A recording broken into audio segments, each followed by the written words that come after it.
A video from 2012 just went viral after a teenager from Adelaide, Australia, that being mocked by his classmates on his graduation day because of what he said in the front of everyone. He said he wanted to become an engineer and a billionaire, and his name is Davi Fogarty. Today, he's a multi-millionaire investor, sits on the panel of the Shark Tank Australia, casually deciding which businesses would live or die. He built the Oodie into a global brand along with the Davi Group, which an e-commerce empire that's famously known for its product like the calming blankets. But none of that existed yet. Not the brand, not the panel, and left alone its empire business. And what's left is a part of Davi Fogarty that nobody in that school would have bet on him. The classroom in South Australia, along with a kid near the back who never quite finished his homework on time. Davi Fogarty wasn't the top of his class, not even close. That's because his grades sat somewhere between forgettable and concerning, which is the kind of report card that makes a parent sigh instead of yelling.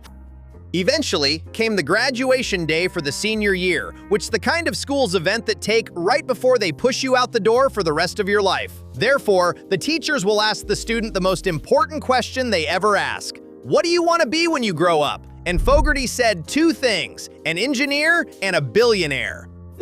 Suddenly, the room burst to laugh, and it's not even a polite chuckle where they laugh at his back. You can clearly tell the mockery here is the kind of disrespect that lingers and follows you down the hallway for weeks. But things just got worse. Fogarty didn't know how to handle his friend's behavior toward him at that particular moment. You can even felt how he obnoxiously suppressing his anger inside by the shamefulness just by looking at his face. Meanwhile, he wasn't the student with straight A's threatening to build an empire because he'd failed a maths test the month before that photo was taken. Basically, to everyone standing around him, the math simply didn't add up, and neither did he. But here's the thing, that nobody knew exactly what Fogarty secretly do behind their back. While his grades sat in the gutter, Fogarty was already running on something that nobody around him quite understand yet. Basically, he created and growing an Instagram pages after his school and watching his follower counts climb while his exam scores went on the other direction. He got two urgency running at the same time, which the one quiet said failure, while the other said something else completely that only himself the one who could saw the potential behind what he did.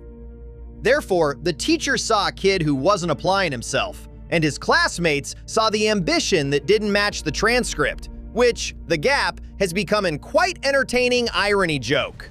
Let's say you want to be a billionaire, but you can't pass the algebra. Suddenly, you become the punchline of the year. Surprisingly, after the high school finished, he enrolled into a mining engineering degree, but he only chased the engineer degree half of what he'd promised on his graduation day. That's because things just doesn't work out the way he hopes. He dropped out before finishing his education, and anyone from his graduation day who was actually watching him would have called it exactly what they expected. The jokes has become reality, but nobody will understand why exactly he was quitting in the first place. This is where he starts to see his vision differently than most of the people. At this point, he wasn't really quitting anything the way that most people think. That's because he'd walked away from that classroom knowing exactly that he'd learn a lot more slower than what he already learned from the internet. Meanwhile, somewhere between the mining lectures and the Instagram pages growing quietly in the background, he made a call that nobody around him would have understood why. Therefore, he stopped trying to catch up with the curriculum and started dedicating to serve the market instead. 6 months later, one of those pages he'd been growing sold for $30,000. But how does exactly Fogarty make that much amount of money just by growing an Instagram pages? Right after finishing high school, Fogarty started significantly growing in Instagram pages. Not one, but with several accounts at the same time. Basically, he made a content specifically for Instagram user that he'd pick a niche, post the content, chase followers, and watch the analytic climbing. But he knew something was off. With no actual product or a service being offered, he needed to do something about it immediately. Keep that in mind that this is 2013, where everyone busy with their own personal use of social media. Fogarty was focusing on something else completely different. He built a faceless brand that can be detached from his personal life. In other words, he treated the social media as a business system instead of a constant labor. His vision was very clear here. Therefore, his audience is constantly growing on a platform that he was not quite understand yet how his audience was really worth. Eventually, when one of those pages hit a big number, he just casually sold it for $30,000, sitting in his account, earned from something his teachers wouldn't have known how to grade. But the best part is that the money is wired from a stranger he'd never even met in person, for something he'd built out of nothing but a phone and internet. Unfortunately, nothing as ever turns out good as he hopes things will. That's because around the same time, he's supposed to clocking in at a warehouse with a completely different world on the other side. Boxes on pallets, forklifts beeping in reverse, and a shift supervisor checking on his clock every time he slowed down. Therefore, he'd load the trucks for 8 hours straight, count the stock, and organize the scattered inventory pile up in corners because a shipment came in early or the supplier ran late. This is his first job. With two urgencies running at the same time, which the one lived entirely on a screen and paid him $30,000 occasionally for attention he'd gathered in his spare time, while the other one paid him by the hour, which a reliable wage for his survival bases by moving a boxes that belonged to someone else. However, he didn't always make a right decision at all time. His Instagram page had paid him more in a few months than the warehouse would pay him in a year, and it was done without a physical warehouse, a supervisor, or any distribution trucks. Therefore, the digital leverage beat physical labor every time.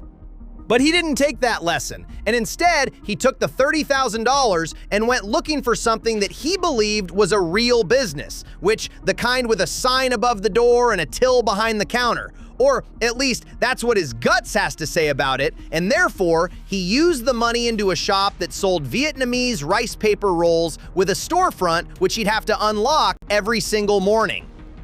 But here is the part that makes his particular situation so special about him. The roll shop wasn't a one-time mistake which he'd shake off and learn from.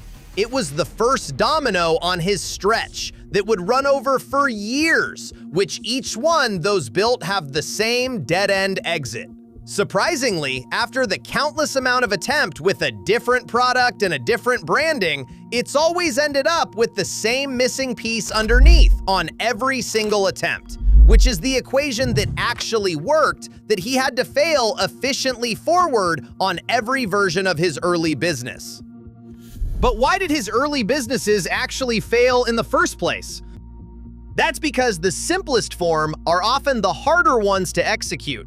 You will understand why do I mean by that in a minute. The reason why he doesn't keep up with his Instagram pages is because he thought the Instagram page was a just hustle or a lucky break, which oftentimes it is. In other words, he believes in a old school business that have a stronger foundation which going to last in a long term. Besides, his Instagram pages has a low entry barrier, meaning that in the near future, the competition would be overly saturated.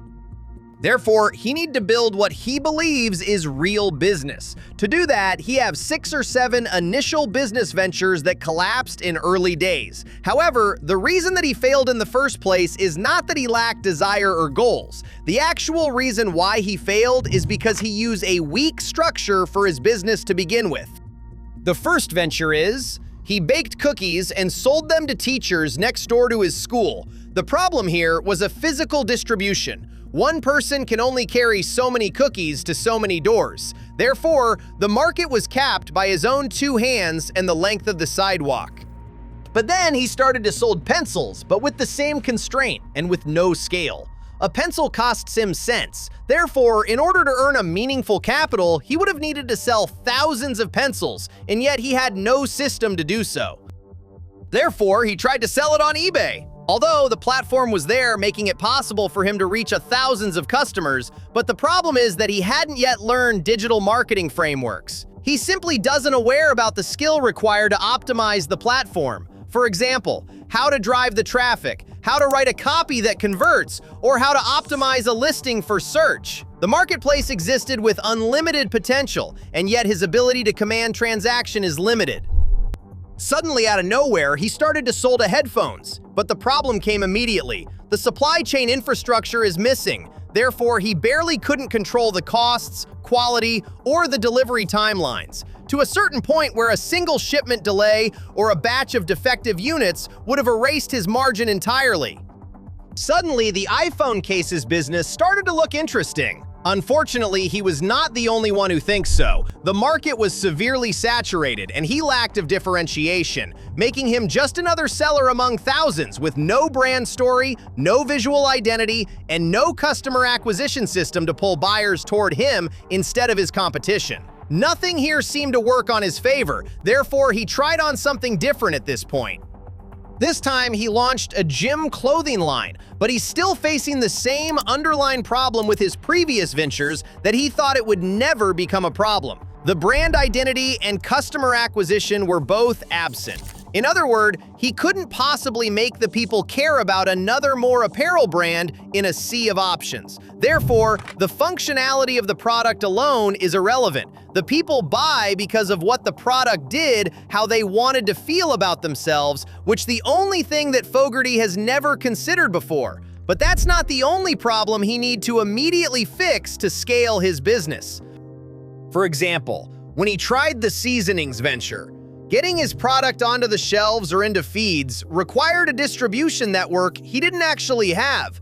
Therefore, his seasoning just blended into the background that no one knows existed, regardless of how good it actually tastes. Fortunately, he was left with his experience with the seasonings venture to open a Vietnamese roll shop and cafe, but things just keep going downhill. His shop was eventually become one of his most expensive failures, and yet his greatest learning curves. The problem with high fixed costs, local foot traffic constraints, tight margins, and a real estate economics made his model fragile. That's because if the location underperformed or the rent rose, his business died. And not only that, he was trapped by his geography. Therefore, he couldn't go to the customers, and the customers had to patiently come to him, which is uneasy. Surprisingly, he also worked as a personal trainer, which forced him to trade his time for money. Therefore, every hour he didn't work, he didn't earn money. This business has no leverage, which is not what he always wanted. His income was linear, and linear income doesn't scale. In other words, he couldn't just decide to train 200 hours a day with his clients. Therefore, his own exhaustion has become the ceiling. The common thread across his failures is quite mechanical, meaning each of his ventures relied heavily on physical presence. For examples, an inventory, limited local geography, or time for money exchange. Therefore, none of them is optimized. The leverage of digital distribution, algorithmic reach, or a compound customer acquisition. He knew he was missing on something significantly massive if he doesn't optimize one of these tools. Fogarty himself frames it simply as the skill gap, not a target gap, meaning that he realized he needed direct response for copywriting, basic graphic design, videography, and social media because his failures weren't really random. He was simply experimenting in a laboratory, which the variables were systematically wrong every single time. Each one of his failures reveal what the next model's supposed to look like. For examples, his cookie venture revealed that the physical distribution is the prison. His cafe proved that fixed costs kill flexibility, which in that case, he was not the one in charge. His eBay attempts showed that a potential marketplace without a traffic skills is just an abandoned storefront. And him gym clothing really demonstrated that the product without a brand is just noise without signal. Therefore, he dedicated himself to upskilling. He started to read books, listen to podcasts, and watched YouTube videos related to his craft. For example, he studied direct response copywriting to make people click. He learned the basic graphic design to create the visuals himself without waiting for freelancers. He practiced videography to produce a content without the production crew. He also mastered the media buying, which basically to put his product in front of the right person with their own personal budget. These weren't really a hobbies for him. He treated it like the missing puzzle that his earlier businesses had required, but he didn't possess yet. Surprisingly, his biggest breakthrough came from a stranger on Facebook, which a mother that had an autistic son who couldn't settle at night. Therefore, she was asking a group of people if anyone knew where to find a weighted blanket in Australia, which is not a just common item you can casually find there. It's the heavy kind that presses down in a way that felt so convenient to make an anxious kid feel like the world has stopped spinning so fast. Surprisingly, nobody had an answer for her. Fogarty scrolled past that post for some times before it clicked that it started to look like something else entirely for him. That's because he'd seen this pattern before on a different occasion back in the day when his Instagram pages make him $30,000 before. In other words, his gut's telling him the same thing, only this time the opportunity is much bigger with higher potential market demand. Therefore, he needed to connect the dot because of what missing this time wasn't an attention. It was a specific product that plainly didn't exist on this particular side of the world. Without wasting any more time, he began the research, and what he found was quite interesting. The weighted blankets were already selling in the United States, that casually sitting in a warehouses like it's a regular everyday item. Meanwhile, in Australia, there was nothing. No listings, not in the local supermarket, and therefore, no options for a desperate parent who needed that particular item they desired. And because of that, Fogarty looked for a manufacturer and built his own version of something that already worked somewhere else. In other words, he didn't really invent anything at this point. He just noticed a solution sitting in one place while a desperate need is happening in another places. Fortunately for him, nobody had bothered to connect the two. Eventually, when he started to sell the blankets, the product just practically sold itself once it existed. That's because the blanket solved a significant problem for a specific group of people. A kid who won't settle down at 11 at night isn't really a problem anymore that bothers some parents. Eventually, the parents which happen to scroll through Facebook that half awake and worried see the ad for a blanket built to calm an anxious child will suddenly purchase the blanket. To put that into perspective just how crazy the problem is actually worth, Fogarty generated $10 million in revenue on his first year, meaning he made $1.5 million in profit. Not bad for a particular business that started with a scroll through a parenting group he probably wasn't even supposed to be in at all. By the next year, his profit had climbed to $2.5 million. Therefore, the blanket that didn't exist in Australia 6 months earlier was now sitting in thousands of homes in Australia. But here is the things that usually become the ending for a story like this. But if you win that big in such a short period of time, the experiences will do something strange to your own judgment. Therefore, in Fogarty cases, he didn't really sit still with it. He analyzed what already worked and decided the smart move was to do it 5 more times at once by launching into a pet products, home goods, and basically he pulling every new brand in the same direction he'd just proven to be working. But here is the things that Fogarty doesn't seem to understand at all. When you stretch in one winning move across 5 more fronts, it simply didn't multiply, it diluted it, meaning that customers got confused about what he actually sold. Therefore, the operations turned into chaos behind the scenes. Marketing budgets got extremely split, too thin to do their job, and the sales, which the only things that seems to a working, started to sliding backward. That's because when he used to found a singular gap, now he should standing in the middle of the 5 gaps at once, which make him unable to properly hold on to any of them. Therefore, he needs a solution immediately, and the Davi Group has become the part of solution for this particular problem. But what exactly is the Davi Group, and what does Davie Fogarty actually own?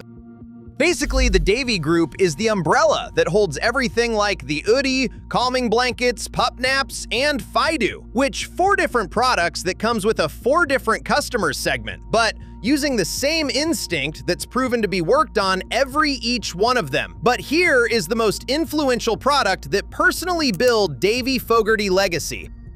The Oodie launched in 2018, which is an oversized, wearable blanket with a Sherpa fleece interior and a flannel exterior, a hood, and big pockets to lose your phone in. It just sounds ridiculous on paper, which a blanket that you wear like a robe sold to grown adults who'd spent their whole lives being told to sit up straight on the couch, but It just didn't matter. People bought it anyway because it solved something nobody had bothered to put into words, with the simple fact that being cold and comfortable at the same time is way harder than it sounds. In other words, people are willing to be paid more to felt more comfortable while avoiding a discomfort.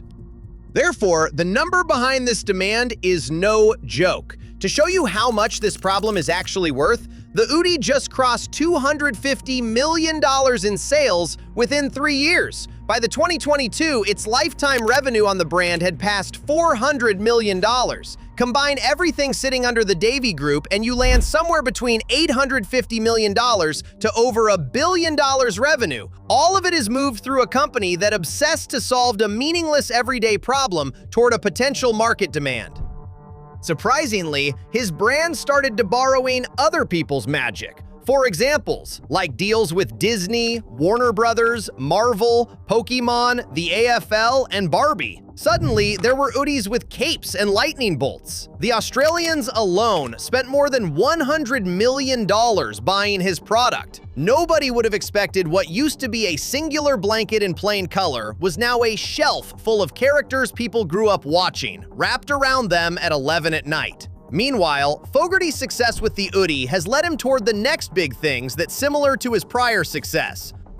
Eventually, the Pup Naps was born, launched in 2019 with Jai De Silva. Basically, it's the same idea, but for a different species. That's because dogs get anxious too. Therefore, he built a bed to calm them down, and it cost $1 million a month before the first year was out. But things just get better. The next blockbuster was Fido, which an automated toilet for dogs that live indoors that led into pre-sales not long after. The same animal with a different problem, but yet still using same pattern running underneath it. But somewhere in the middle of all that winning, Fogarty made a bet which his gut couldn't back up.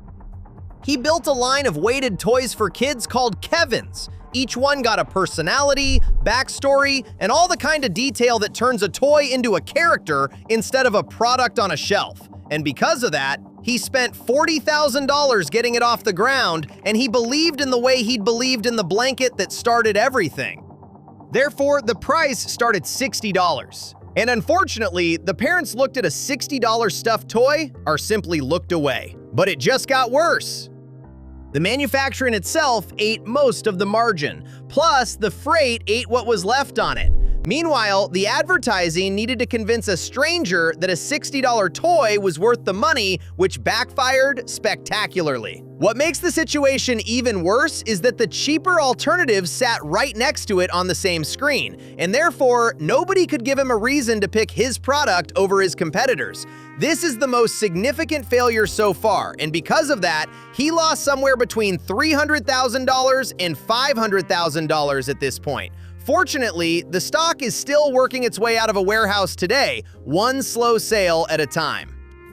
Let's extend this example even further. This was the man who'd actually analyzed the stranger's Facebook post about a missing blanket and casually turned it into $10 million in a year. And yet here he was, staring down a stuffed toy that he casually thought was going to be his next blockbuster, and watching the same instinct that had never failed him before actually let him down. Everything happened is simply the reason why Davi Fogarty is Davi Fogarty. That's because he didn't stop or even slowing down right after that. He kept on building, shipping, and continued to trust the same guts that had gotten it wrong once. Eventually, after the years that followed, a $500,000 loss on a stuffed toy simply became a footnote for him to guide towards a better way. Eventually, the peak of his journey was the moment when he became the judge on Shark Tank Australia. But how did exactly Davi Fogarty ended up become a Shark Tank judge in the first place? In 2023, Fogarty joined Shark Tank Australia as the youngest investor in the show's history. But then, he came back for the 2024 season, sitting alongside Jane Liu, Robert Herjavec, Maxine Horn, and Nick Bell, which the Network 10 called it a new era for the program. Let's examine this example even further and what makes this chapter personally so special for him. If a certain television network decided for you to sit across from strangers and casually decide whether their businesses would survive or die, it's the same kind of judgment that once came from your teacher with a red pen, deciding your fate was now in your hands to hand out. Only this time, nobody was laughing. Therefore, he didn't get that chair because his blanket sold very well. He got the seat because the people that running the system had quietly run out of reasons to keep ignoring him. Meaning that the people need to witness what he is capable of doing rather than just the reason why he needed the seat. Suddenly, he just proved his worth right away after the show is aired. During the 2023 season, he put $50,000 into an Australian skincare brand called Boring Without You, and he walked away with a 20% stake from that investment alone. The same year, he committed $250,000 to Suitor, which is a Sydney company that rents out men's suits. Neither of his decision was a mere guess. He actually hunting for the same pattern he'd found in a stranger's Facebook post years earlier, with a gap wide open in the front of a founder who hadn't learned to see it yet. In other words, every dollar he put into someone else's business was a bet on a younger version of himself, which a bet that nobody in his classroom would have believed in. If you think about it, his success on the show are just a small fraction about his journey. Meaning that the camera showed up late to a story that had already finished writing itself. Therefore, the Shark Tank didn't make Davi Fogarty credible. He just simply walked into a platform where his credibility is matched and waiting for the moment to actually showcasing what he's capable of doing. What really interesting about the situation was, back in the day, a teacher who once marked him down for a math test he failed was now watching him decide the fate of other people's businesses on a national television. But this is not where his story ends. That's because he's really coming back after this to silence his entire school that humiliated him so bad by becoming what he aspired to achieve. Years later, Fogarty walked back into that same building for his high school reunion. The hallways didn't change a lot, but a lot of the faces on that day, it does changed a lot. Some hidden behind beards and wedding rings, or a job titles nobody could have predicted for them back in that gym. But then, there he was. The kid whose ambition had become a laughingstock is now ran a company with hundreds of millions in sales behind it. Surprisingly, he posted on his own social media, which basically showing that the room didn't quite call his comeback inspiring. That's because they can't really understood that his success is earned. They even called it crazy, and more than anything, they called that he's lucky. Some people muttered, especially the people who remembered exactly what he used to say back in that gym, which the risk he took never looked like a plan for them. It just simply a coin flip that happened to land the right way. Because they believe it was luck. Nobody had to actually reckon with what they'd missed. In other words, there was no mechanism to learn from, no signal they ignored, and no pattern to recognize because they were too busy viewing this as a joke. Luck asks nothing from the people watching from the sidelines, which it closes the case before it actually opens.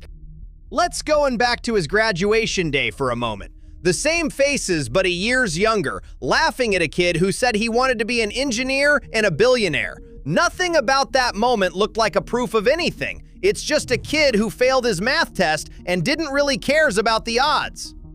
But now, the laughter is gone. What's left in its place is something closer to disbelief, dressed up as skepticism. Because disbelief is a lot easier to deal with than admiration for someone you once wrote off. The word lucky carries all the weight in that room because it lets everyone off the hook at once. That's because if his success is merely a luck, then their own lack of fortune is also considered a luck. Nobody wants to deal with the harsh truth if you can just simply avoid it. But that is not the point of this video. The evidence suggests that Davi Fogarty didn't need to speak to silence his school, because he simply had to succeed until their arguments became mathematically impossible to maintain. In other words, he make another people's bad opinion about him aged like a milk. Finally, the lesson you can learn from him is that his action is speak louder than his word. Let his empire speak for itself. If you enjoying this content, please consider subscriber and like the video for more content like this. I'm having a good time making this content, and I will see you in the next video. Thanks for watching.